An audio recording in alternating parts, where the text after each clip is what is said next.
बिस्मिल्लाहिर्रहमानिर्रहीम। अस्सलाम वालेकुम।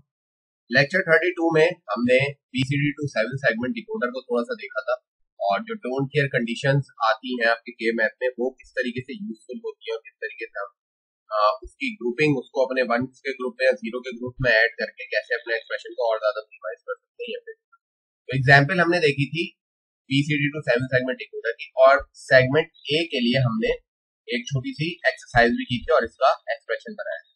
ठीक है, जो कि हमारे पास एक्सप्रेशन किया है। सही है भाई। अब ओवरऑल जाहिर है ये सेगमेंट ए के लिए आपको सेगमेंट बी के लिए भी काम करना पड़ेगा, सी के लिए, डी के लिए, ई के लिए, एफ के लिए। 7 आउटपुट होंगे तो 7 आउटपुट के अलग अलग एक्सप्रेशन बनेंगे और हर जो है सेगमेंट के लिए अलग सा सर्किट बनेगा। तो ये पूरा जो है आपका BCD टू 7 सेगमेंट अगर आप कोडर बनाना चाहते हैं तो वो इस तरीके से काम करेगा। ठीक है, तो उसके लिए हमें बेसिकली क्या देखना पड़ेगा, हमें 7 सेगमेंट का ट्रुथ टेबल देखना पड़ेगा जो कि हर सेगमेंट के लिए अलग होगा। ए के लिए अलग होगा, बी के लिए, सी के लिए, डी के लिए, ई के लिए, एफ के लिए, जी के लिए अलग अलग होगा। 8 आउटपुट होंगे और 4 इनपुट होंगे अगर हम BCD टू 7 सेगमेंट डिकोडर का। और थोड़ा सा जो है आपको पता होगा कि इनकोडर और डिकोडर में थोड़ा सा क्या फर्क होता है। इनकोड हम ये करते हैं कि जो चीज हमें समझ में आती है उसको इस काबिल बनाना, उसको कोडेड फॉर्म में ले आना है कि सिस्टम को समझ में। और उसके बाद जो चीज सिस्टम में यानी कोडेड फॉर्म में होती है, जैसे ये BCD कोड है, नॉर्मल बंदे को दिखाएंगे समझ में नहीं आएगा, लेकिन 7 सेगमेंट पे अगर कोई हम नंबर जला के दिखाएंगे तो आम बंदा उसको पढ़ सकता है। तो इसीलिए इसको कहते हैं डी कोड, कोड को ब्रेक करके दोबारा से डी कोड करना और उसे ऐसी फॉर्म में लाना कि आम बंदे को समझ में आ सके। तो ये अब हम चाहो तो तुम लोग मैनुअली भी कर सकते हो, जैसे सेगमेंट ए के लिए हमने किया था, तो हम BCDEFG के लिए भी काम कर सकते हैं, या फिर ये काम लॉजिसिम पे डायरेक्ट हो सकता है। तो मैंने डायरेक्ट लॉजिसिम पे, तुम्हें पता है कि लॉजिसिम पे जब हम जो है प्रोजेक्ट में जाके एनालाइज सर्किट पे जाते हैं तो एक कॉम्बिनेशन सर्किट का ब्लॉक खुल जाता है। इसमें मैंने पहले से ही काम कर लिया ताकि जो है वीडियो ज्यादा लंबी ना हो। कॉम्बिनेशन सर्किट के टूल पे जाके मैंने पहले से ही ये जो के मैं ट्रुथ टेबल है इसको इसके ऊपर भी राइट कर लिया। अच्छा, इनपुट मैंने ताकि थोड़ा सा अलग अलग रहे हम ABCD से, तो ABCD कैपिटल की जगह मैंने इनपुट्स ले लिए WXYZ। ठीक है, ताकि थोड़ा अलग अलग रहे। आउटपुट मैंने वही 7 सेगमेंट के लिए A से लेके G तक।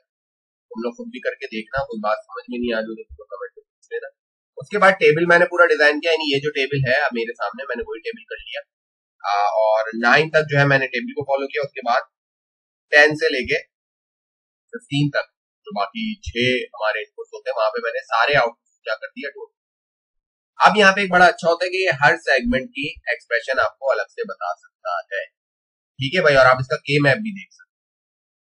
सही है, आप सेगमेंट बी का देखना चाहो तो सेगमेंट बी का इसने के मैप बना के मिनिमाइज करके एक्सप्रेशन दे दिया है। सेगमेंट सी का देखना चाहो तो सेगमेंट सी का, बल्कि सेगमेंट ए भी हम देख रहे हैं तो आपको याद आएगा कि हमने इसी तरीके से ग्रुपिंग की थी। एक ग्रुप हमारा ये बन रहा था, एक बीच वाला बन रहा था, एक इस तरीके से बन रहा था, फिर 4 हमने कोनों को फोल्ड करके एक ग्रुप बनाया था। तो ये सारे जो भी आप एक्सप्रेशन देखना चाहते हैं, सेगमेंट ई के लिए हमने देखा तो उसका एक्सप्रेशन आ गया। और सबसे अच्छी बात, जैसे ही लॉजिसिम के ऊपर जाके आप बिल्ड सर्किट करेंगे तो क्या होता है, बिल्ड सर्किट किया, ओके किया। अब आप देख सकते हैं कि ये हमारे 4 इनपुट है WXYZ। ठीक है, ये हमारे 4 इनपुट है। चाहो तो तुम इसे ABCD भी रख सकते हो, जो तुम्हारा नॉर्मल ABCD आया था वो भी रख सकते हो, बाद में चेंज कर सकते हैं हम, जाहिर सी बात है। ठीक है, उसके बाद देखो ये सारे सेगमेंट ABCDEF और G। सही, जब तुम्हें पता है सारे 0 होते हैं, G के अलावा सारे ऑन होते हैं। देखो G के अलावा सारे ऑन है। इसी तरीके से तुम कुछ दूसरा इनपुट दो, यानी कि हम इसे दे देते हैं, ये दिया हमने, तो अब क्या होगा, सारे ऑन है क्योंकि ये 8 बनता है।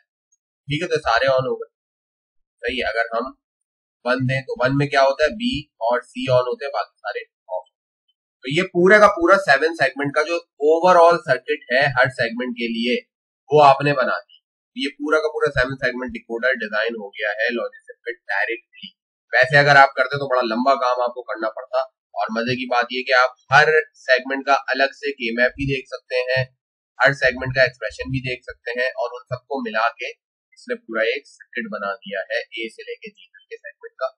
डिकोडर सर्किट है BCD2 7 सेगमेंट का, डिकोडर सर्किट है वो आप लॉजिक में बना सकते हैं। उसको आप खुद भी बनाएं, खुद आप जो है आराम से देखें, हर सेगमेंट को सॉल्व भी अगर थोड़ा टाइम हो तो कोई एक सेगमेंट देख लें, कोई या अलग अलग स्टूडेंट अलग अलग टास्क बांट लें। ए का हम कर सकते हैं, बी का कोई करके देखे, सी का करके देखे, डी का इसी तरीके से जी का करके देखो और देखो यही आंसर आ रहा है या नहीं आ रहा।